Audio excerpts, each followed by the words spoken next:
Umewahi kufanya kazi kwa bidii sana, lakini pesa ikaendelea kukukimbia kana kwamba kuna kitu ndani yako kinaifukuza bila wewe kujua? Sasa hebu tuwe wa kweli. Watu wengi wanafanya kazi kila siku. Wengine wana biashara, wengine wana elimu nzuri, lakini bado pesa inakuja kwa shida. Inaisha haraka na haikai. Kila siku kuna maamuzi madogo. Unavyoamua kutumia muda wako, unachoamua kununua, unachoamua kuahirisha na mengine. Tabia hizi zinaonekana za kawaida.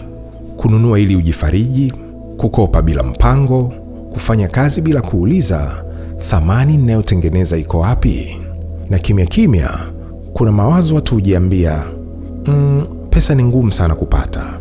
Mimi si mtu wa pesa, au wenye pesa ni wachache sana.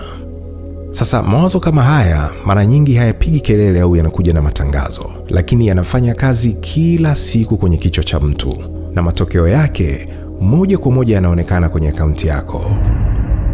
Sasa fikra kubwa iliyopotofu ni hii, kwamba pesa hupatikana kwa kuifukuzia, kufanya kazi zaidi, kujichosha zaidi, au kuongeza masaa zaidi ya kufanya kazi. Lakini ukweli ni huu, pesa haifuati juhudi pekee, bali inafuata thamani. Watu wanaovutia pesa mara nyingi huwa hawakimbii, bali wanaunda kitu ambacho pesa haiwezi kukikwepa. Na hapa ndipo wengi huanza kuona kuwa kumbe wamekuwa wakifanya kazi, lakini si kwa mwelekeo sahihi. Na ukweli mchungu ni kwamba watu wengi hubaki pale pale kifedha kwa sababu wanaitazama pesa kama lengo na sio matokeo. Wanaitaka pesa, lakini hawajiulizi ni nani wanatakiwa kuwa ili pesa ije kwao. Sio bahati pekee, na sio elimu pekee, na wala si mazingira pekee, bali ni mfumo wa kufikiri.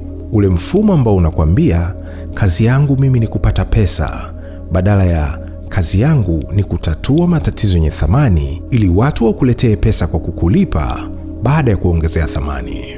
Ukishindwa kubadilisha mfumo huo, unaweza kufanya kazi maisha yako yote bila kubadili hali yako. Sasa hebu kwa haraka tupitie kanuni 7 zinazoweza kukufanya na wewe ukaanza kuivutia pesa ianze kukufuata.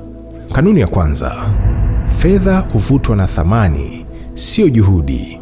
Swali la kujiuliza kila siku ni kwamba, hivi mimi ninaongeza thamani gani halisi? Kanuni ya pili: pesa huja kwa watu wanaotatua matatizo, sio wanaolalamikia matatizo. Kanuni ya tatu: akili yako inahitaji kufikiria zaidi bila kikomo cha muda, na sio mshahara wa mwisho wa mwezi pekee. Kanuni ya 4: unachotumia pesa yako leo kinaonesha kipaumbele chako kwa ajili ya kesho. Yaani, unachokipanda leo kwa matumizi yako, utakivuna kesho, iwe ni kwa furaha au kwa majuto. Kanuni ya 5: ujuzi wako na ujasiri wa kuutumia ni kioo cha mapato yako. Kanuni ya 6: pesa hukaa kwa watu wenye nidhamu, si watu wenye tamaa. Na kanuni ya 7: ukishindwa kudhibiti kiasi kidogo unachopata, basi huwezi kumiliki kiasi kikubwa. Sasa mtazamo huu ukikaa ndani yako, kila kitu kinaanza kubadilika. Utaacha kuuliza ni wapi nitapata pesa, bali utaanza kuuliza niwe mtu wa aina gani ili pesa inifuate. Utaanza kuona matumizi yako yanakuwa tofauti, muda wako unakuwa tofauti, mahusiano yako pia yanakuwa tofauti. Na mabadiliko haya huanza kimya, lakini ghafla unaanza kuona pesa haikukimbii tena. Inaingia taratibu, kwani siku zote pesa inaelewa mahali inapostahili kuwa. Sasa baada ya kusikiliza haya, fanya mambo kadhaa. Kwanza, andika ni tatizo gani ninaweza kutatua vizuri kuliko wengine. 2, chunguza matumizi yako ya siku 7, kisha jiulize, matumizi haya yanajenga au yanapunguza thamani yangu? 3, ongeza ujuzi mmoja utakao kuongezea thamani. 4, kuanzia leo acha kusema pesa ni ngumu, kwani maneno hayo yanaifundisha akili yako kuikataa pesa kimya. Rudia tena hiyo. 5, chukua hatua moja leo inayojenga kesho yako kifedha, hata kama ni ndogo.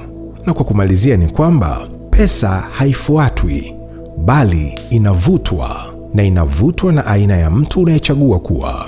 Na kwa kusikiliza audio hii mara nyingi na kuifanyia kazi, bila shaka utakuwa umeanza safari ya kuwa aina ya mtu ambaye pesa inamtafuta ikatulie kwake. Naitwa Ezden Jumanne.